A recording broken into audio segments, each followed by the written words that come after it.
26 फरवरी 1296 का दिन।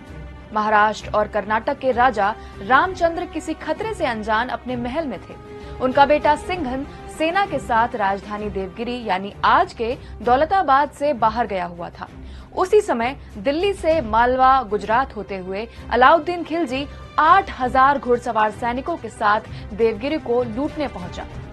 खिलजी के जोरदार हमले के बीच सिंघन वापस आया, लेकिन खिलजी ने अफवाह फैलाई कि दिल्ली से 20,000 घुड़सवार सैनिक और आ रहे हैं। सिंघन की सेना ने मैदान छोड़ दिया। ऐसा पहली बार था जब किसी मुस्लिम हमलावर ने दक्कन पर जीत हासिल की थी।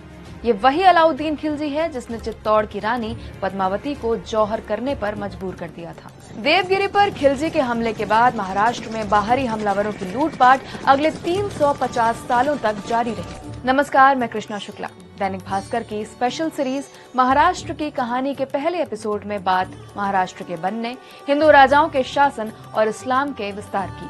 प्राचीन काल का महाराष्ट्र। उत्तर में आर्यों और दक्षिण में द्रविड़ों के बीच का इलाका है महाराष्ट्र। एक समय अपरांत यानी आज का कोंकण, उत्तर में लता यानी गुजरात और दक्षिण में गोपाकपट्टनम यानी गोवा तक महाराष्ट्र के तटीय इलाके हुआ करते थे। ये राज्य दो नदियों कृष्णा और गोदावरी के तट पर बसा है। माना जाता है कि गोदावरी के किनारे ऋषि गौतम और उनकी पत्नी अहिल्या रहते थे, जिनको भगवान राम ने शाप मुक्त कर पत्थर से इंसान बनाया था। वहीं कृष्णा नदी की कहानी भगवान कृष्ण से जुड़ी है, जो आज सोलापुर के पंढरपुर में भगवान विट्ठल के रूप में विराजमान है। मान्यता ये भी है कि रावण ने सीता का अपहरण पंचवटी से किया था, जो आज के महाराष्ट्र के नाशिक जिले में है। परशुराम एक पुजारी थे, जिनके शिष्य चित्पावन ब्राह्मण हुए। यही आगे चलकर मराठों के पेशवा बने। महाराष्ट्र का पहला ऐतिहासिक साक्ष्य रत्नागिरी इलाके में मिलता है। महाराष्ट्र को कैसे मिला इसका नाम?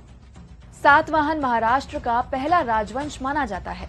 करीब 450 सालों तक महाराष्ट्र में सातवाहन वंश का राज रहा। इतिहासकारों के मुताबिक संस्कृत भाषा की एक शाखा महाराष्ट्री इसी इलाके में बोली जाती थी, जिसके चलते इसका नाम महाराष्ट्र पड़ा। महाराष्ट्री से ही मराठी भी निकली है।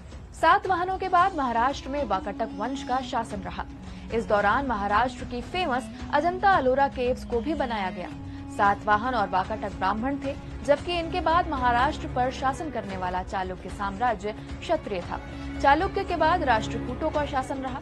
इनमें से राष्ट्रकूट राजा गोविंद तृतीय ने सबसे ज्यादा साम्राज्य का विस्तार किया। फिर महाराष्ट्र पर आज के कर्नाटक के कल्याणी से आने वाले चालुक्यों का शासन रहा। इसके बाद होयसल राजवंश। पूरा वीडियो देखने के लिए डाउनलोड करें दैनिक भास्कर ऐप।